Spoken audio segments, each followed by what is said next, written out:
This city boy movement is all about empowerment.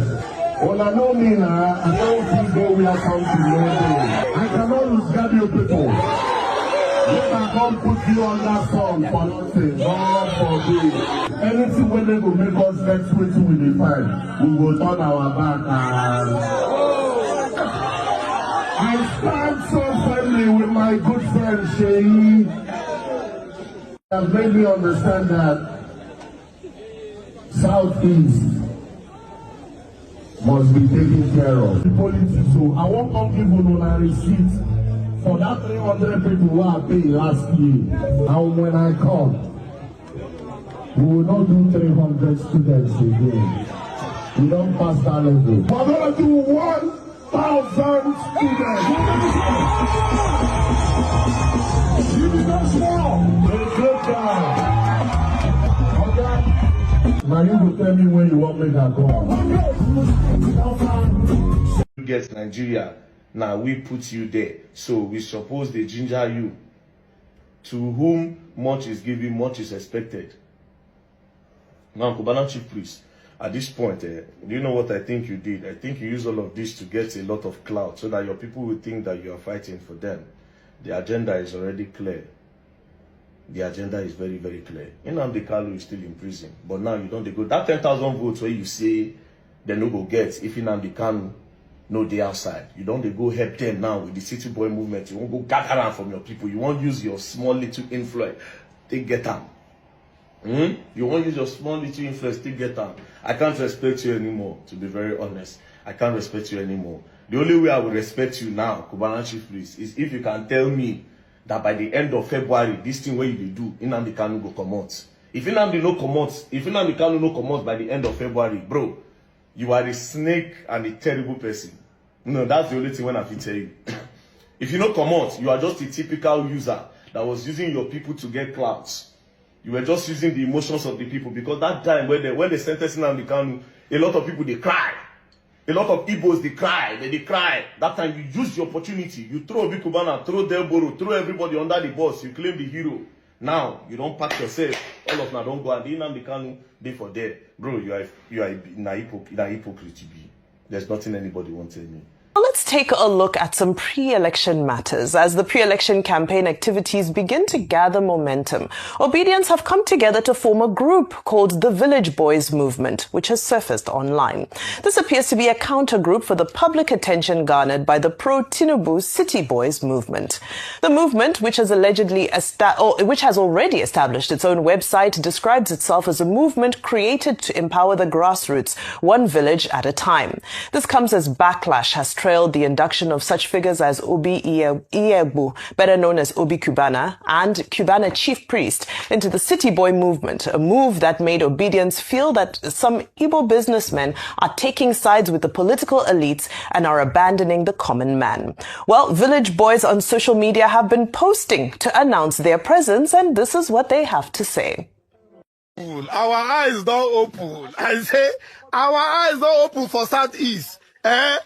This time around, the City Boys movement go jam the Homeboys movement. Oh, I knew with the Homeboy. Now we be the Village Boys now.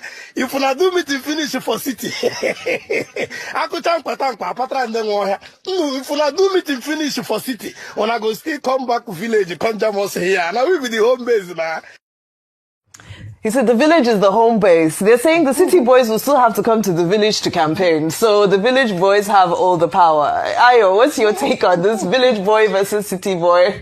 City versus Village Boy. Okay, you know, last week... Are you a city girl or a village girl? I think Rufa already said that he's a village boy.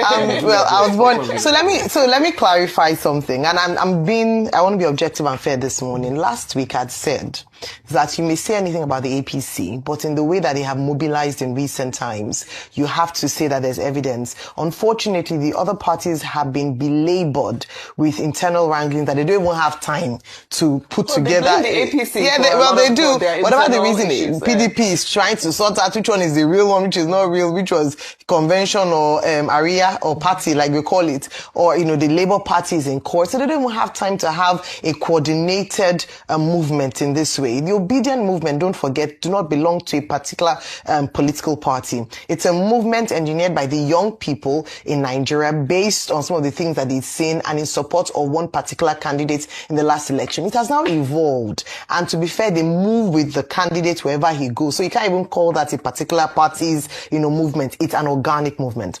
The City Boy movement have also said that, they made a lot of noise. They've gotten very generous donations from some state governments, from buses being donated, high-profile people were being announced as the ambassadors, some of them questionable. Someone was even saying there was Ministry of Youth logo on their posters. I mean, we had to question. Now I emphasize some state government, which money was used to fund some of these buses that were given to the City Boy movement. But the City Boy, the name is not because it's for city people. Just to mention that it is that the fact that the moniker is often associated with the president, based on the fact that he's said to be the father of modern Lagos, the architect of the Grand Master Plan, and so on. So hence the City Boy, not just that it's for city boys. But the village boys have now come out to say that we are the ones in charge. Now the difference is that will they have access to the amount of resource that the City Boy movement has, based on the fact that the APC controls at least 30 states currently in terms of governors in the state. But what we must clearly emphasize is that let state resources not be used for any movement. Let every movement be based on people's personal convictions and personal pockets, including the Village Boy movement. And I must give kudos to the Village Boy movement, promoters, because it is people who are bringing, and that's how some of grassroots people are bringing their 1 naira here, 50 naira here, 200 naira here. That's what we want to see in the political space in Nigeria. A rich conversation around and differences in parties that people can have, a variety of choices and make choices based on who best fits their ideology or what they deem as people who can lead them to the promised land in Nigeria. So let all the movements come up. But again, key point is the City Boy movement should not be funded with state resources as meant for everybody. The Village Boy movement, the same thing. But everybody has a right to choose, and let us have an elaborate and deep conversation when it comes to the elections in 2027, and may the best man win based on the people's choices. The City Boy movement was established in 2022 ahead of the 2023 election to support basically President Bola Ahmed Tinubu, and it has since then evolved into an organization. It's elite finance, it's elite backed, it's elite resource, and it exists in 774 local governments. So what you find, therefore, is that it's the civil society equivalent of the governors of 31 states. It's 31 states that have dissolved into the APC. And then you have in the 774 local governments, the grassroots movement championed by the president's son, that's Sheyi Tinubu. So it's a grassroots organization, and they are well organized. But the Village Boy movement emerged among those who are opposed to President Bola Ahmed Tinubu. Their area of operation is largely the internet. They don't have any financing that you can say is as structured as that of the city movement. They are driven mostly by enthusiasm. It is a volunteer movement. And then it is peopled mostly by the obedient philosophy, if you define it. So, but the INEC, having said, okay, now there is an election timetable, there is a schedule of activities, you must always expect that if you have this side, you will always have that side. And I think it's good for democracy that all opinions, all shades of opinions are allowed to play. Rufai, please, very quickly. We have an important story that we need to... You see, there's a lot of delusion in Nigerian politics. And the number one delusion is that people think money is everything. And when people start to espouse this delusion, I look at them and I laugh. Too much delusion. Secondly, there's a lot of delusion when people think that what they ought to tackle, if they don't tackle it, elections will go as planned. They think they have to tackle, rather than talking about movement or no movement. It's the question I asked Senator Ned Damaswe today. Will IRF be justiciable? See, if you can't answer that question, we are just deluding ourselves. It's the delusion that will now make it obvious when a glitch happens again in 2027 and they manipulate the system. And why I deliberately talked about money? Because, you see, we all saw how money failed in the last election. Why we are calling for transparency? Because we know one too many times, money also fails. Very valid It point. is the pain of the Nigerian people that arouse people to vote. They shared money during the last election. Didn't they share money? But money failed. The people spoke. So for people that think money is everything, they should continue the delusion. We'll see them. We just want that the the people irony to speak. is that the city boys are the ones going to feed the village boys. Well, we're going to... That's the irony. I think it's a debate that we're going to continue saw the representative of the village boys. We're going to continue to have that. So I think at the end of the day... the city boys will feed them. They will feed them. They will eat and go have the strength to go and vote for who they want to vote for. The village boys will also argue that they are self-sustaining hustlers. They're self-sustaining hustlers who are also figuring out how to make things come together. So I think it's not, I don't think they're charity cases. I think they are people who are doing what they can. Remember that everybody have rights to vote for whoever they want to vote for, to campaign for whoever they want to campaign for. We are not trying to say if you're Yoruba, you must campaign for Yoruba. If you're Igbo, you must campaign for Igbo. You shouldn't support, we are trying. But on what we are saying, the person that you are campaigning for, does it deserve it? Does they deserve second tenure? Are you doing this because you saw that these people are working for Nigeria? Or you are doing this because you just want to protect your own business, or you want to protect your own stomach? What are the reasons that you are doing this? It's not about you, organizing a concert to sing for people. It is more than this. When campaign period starts, then we know who is who. The only thing that pains me is this wedding man, Otto Eze. Otto Eze, when he was given a platform to talk to Bola Ahmed Tinubu, in order for him to speak about the marginalization in Nigeria, he started praising Bola Ahmed Tinubu because he also has the platter of gold to run his business successful without being hijacked or without being scrutinized. And I want you guys to listen. This President Buhari is a Muslim. But God instilled in him to go and look for George, a Christian. Out of 200 million Nigerians, located George. That showed that Tinubu had no boundary. No boundary. If you come to Abuja, you see Wike is Igbo man. You see Omahi is Igbo man, minister. Everywhere, no boundary. All the type of people we want. To lead Nigeria, after 80 years, Nigeria will change. It started changing. Now I beg everybody to support him before we die. I have nothing to give, but my Lord, I have to thank you. Thank you, my brother. I'm going to give you 100 million naira, but I'll give you 20 now. Thank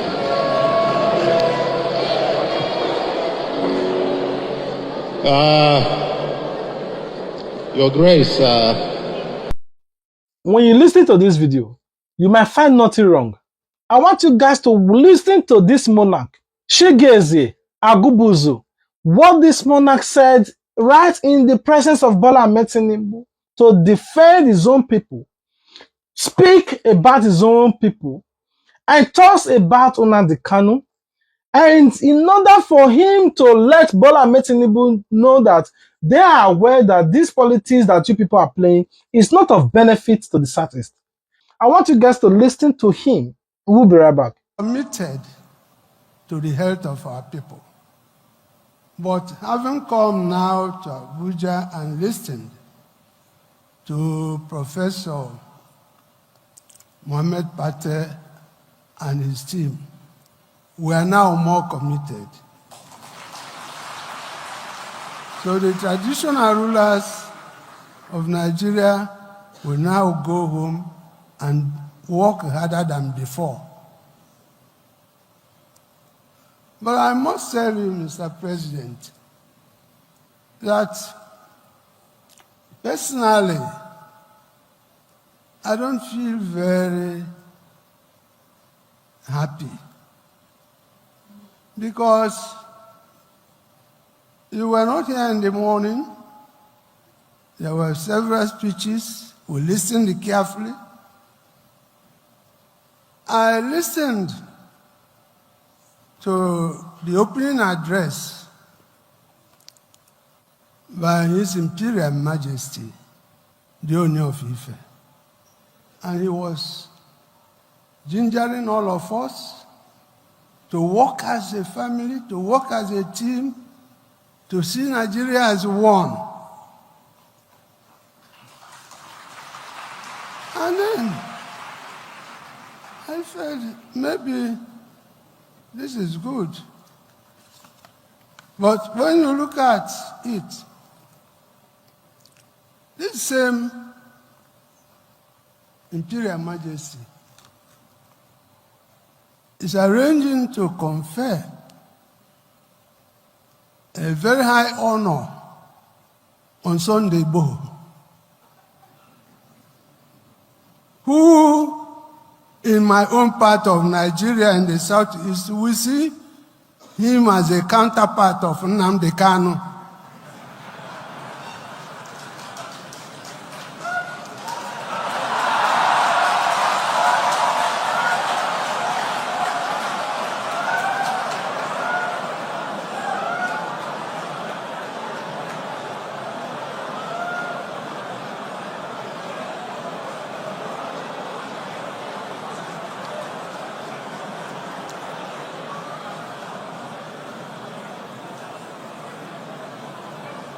And my brother, fellow royal father, the Imperial Majesty,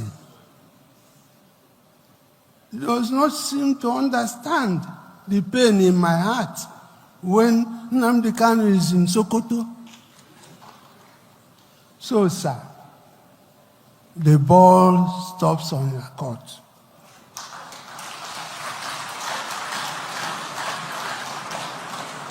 Bring this man out. If we don't want him in Nigeria, return him to Kenya or London, where they took him from. You see, some of us here have been asked to go and work, but the young people in the Southeast are so agitated. They can even beat us. They see us as sellout. We come to Abuja, they may think we come to collect money. And then we keep quiet. So, sir, please do something about this. Do something about this. We cannot make progress in this country if we don't tell ourselves the home truth. There's no way. There's no way. Now, again, they were talking about Southern Traditional Rulers Committee on Health. And the eminent professor Patel was saying that this will become an annual event, what we are doing today, if I heard him correctly. The truth of the matter is that there is nothing like Southern Traditional Rulers Council. If you come here, Patel, and you give money to people on that basis, it's not correct. The South is not the North. We have a system. We need unity in diversity. So that people, so if you want to deal with us in the Southeast. If you have resources for us, give it to us. Don't give it to people who come and say, we are Southern Traditional Rulers Council. Democracy is a representative government. And anybody who goes to present himself without his people is not democratic. So get it. We will do our best. Mr. President, we are going to support this head. Do all we can, but please listen to our cries. May God bless all of us. This is how a father figure should speak. It's not all about your tummy. It's not all about your selfish interest. It's not about your family. It's about what everybody will benefit. When he started speaking, everybody were clapping. But before he round up, everybody becomes silent because he let them know we are aware of what you guys are doing. But other ones are running here and there, portraying, licking boots. Bola Tinubu, please support us. City boys. I want you guys to watch this particular video of this northern man. What he said about Nnamdi Kanu and the Igbo people and how these Igbo people are marginalizing their own self. See, let me tell you something. I know they fear anybody for here. But if I must say this thing, I'm going to say my mind. The fact is, and what is informing my mind is the fact that nobody lives here forever. I'm going to speak to Igbo people. And I'm going to tell you this. Nnamdi Kanu was a mistake that happened to you Igbo people. Was a mistake. Why do I say it's a mistake? It's a mistake in the sense that, despite the fact that all these things that this guy have stated some years ago, that is happening now, a bunch of you motherfuckers, let me put it, a bunch of you motherfuckers cannot even rally round to defend and protect and ensure the fact that he's been liberated. I'm telling you, it's a mistake. That is to say, the Igbo people are not worth sacrificing for. They are not worth dying for in any way. Because at the end of the day, they are a bunch of talkatives that doesn't translate into reality. And if I must say the truth, I'm going to say my mind today. I don't know whether I'm going to live, how long I'm going to live or whatever. I'm going to say that I even appreciate the likes of them Gentle de Yahoo than a bunch of you idiots, a bunch of you fools that create flimsy excuses in regards why you cannot stand and defend the need that this man is not supposed to be behind bars. I'm telling you, take it or leave it. I'm calling for an anarchy or whatever. But the fact is, the reality is staring you people in the eyes. And you motherfuckers are seeing it. And the best you can do is online propaganda. To come and show why we are like this, why we are like this. You are expecting a magic, whether from the US or from any other country or whatever. But the fact is, the power lies within you people. You bunch of motherfuckers that are not ready to live up to. Do you know what it means? Do you know what it takes for this man to actually go even a year without seeing his wife and his children, without fucking his wife, to get that gratification? And you bunch of motherfuckers, even ordinary Soludo, young Buro Oba has to coerce you into the need why you need to open the market for economy to prosper, despite the fact that you have your own brother that is detained while other people are still working freely. Bandits, criminals are still working freely in Nigeria. And all you have to say is, when we come out, they're going to kill us. Nigerian government, not like us, whatever. Let's pay money to lobby the US. It's a shame on you motherfuckers. And the last time anybody ever come up to tell me about Biafra, tell me what you're going to do about Biafra or the fact that Nigeria needs to reset itself to accommodate everybody. But as long as this is concerned, you people are nothing but bunch of disgrace, with just an exception of few that are ready to lend their voice in regards to, is this a country? Nnamdi Kanu told you people that this is not a country, and we are seeing, and even the globe is seeing that this is not a country. This rubbish is happening. This man sacrificed his life, the life of his family, for you people. And all you bunch of motherfuckers can come and do is just to capitalize on the fact that when we come, they go kill us. They don't kill them now. They don't carry and go casino, sentence them to life. And you bunch of motherfuckers are busy there in their homes, fucking their own wives, fucking your own wives, having your own children to see them every day, while this man cannot see his wife and his children. Do I agree with whatever he has done? I don't agree with the fact that his pronouncement or whatever has resulted to some casualties. But what has resulted to the casualties? The malhandling of the federal government of Nigeria of the situation that has translated into this. Because if the government were to handle this reasonably, it wouldn't have resulted to this. And this is a man that has a strong conviction, no matter what it takes. But you bunch of motherfuckers, keep doing your business. The 2027 political engine don't start to the steam o. Breaking gist reach us say the battle line don't draw between the city boys and the village boys.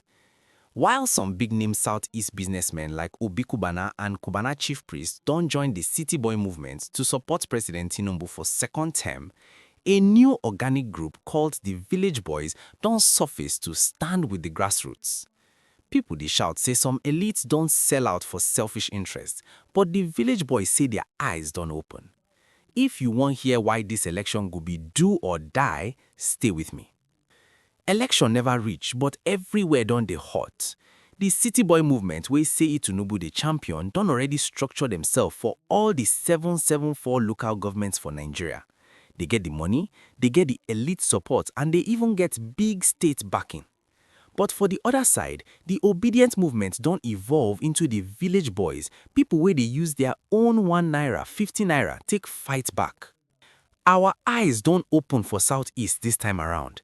The most painful part of this gist na how some Igbo elites they rally around Tinubu for their selfish interest. People like Kubana chief priest we been they shout for people before, now don't join the city boys. Critics they call them hypocrites and snakes because they use people's emotion to get clout, but now they follow the money. Inside Aso Villa, things get serious when one brave monarch, HM Adazu, tell Tinubu home truth to his face. While others they lick boots, the monarch they ask, how I go explain to my people say I come Abuja but Nnamdi Kanu still dey prison? He tell Tinubu say the Southeast they agitated and they fit even beat the traditional rulers because they see them as sellouts. The movements, City Boys, pro-Tinubu and elite-funded versus Village Boys, organic, grassroots and pro-opposition or obedient. The figures say Tinubu leads the City Boy structure across all 774 local governments. The backlash, induction of Obi Cubana and Kubana chief priest into the City Boy movement caused anger among the Village Boys. The warning, Ruben Abati and other analysts warn say money fit fail again in 2027, just as it failed in some parts of 2023. The Kanu factor. Southeast leaders warn say peace won't come until Nnamdi Kanu is released. Why did they call them City Boys? Now because of the name they give Tinubu as the architect of modern Lagos. But the Village Boys say the City Boys still go come village come campaign and na there the real power day. They argue say democracy is supposed to be representative, not just about who get the biggest stomach infrastructure. The City Boy view, Tinubu don't start the change Nigeria need and he deserve 8 years to finish the work. The Village Boy view, the elite they protect their businesses while the common man they suffer and they use Nnamdi Kanu matter take play politics. Wait first though, you be City Boy or Village Boy? You think say Kubana chief priest and others do right to join Tinubu for 2027? Abeg, drop your city or village in the comments. Make sure you like this video and subscribe to Plan B TV for the freshest political violence. The key points recap. 2027 battle lines drawn between elite city boys and grassroots village boys. Big Southeast businessmen like Obi Cubana and chief priest joined Tinubu's movement. A Southeast monarch bravely confronted Tinubu in Aso Villa about Nnamdi Kanu. Claims that the City Boy movement is being funded with state resources. Prophecies say Kanu fit no see freedom until 2028 after election don't finish. As we dey go into 2027, make we remember say money no be everything in politics. If the glitch of 2023 happen again, Nigeria fit enter more trouble. Stay informed and don't let anybody buy your conscience. Bye for now.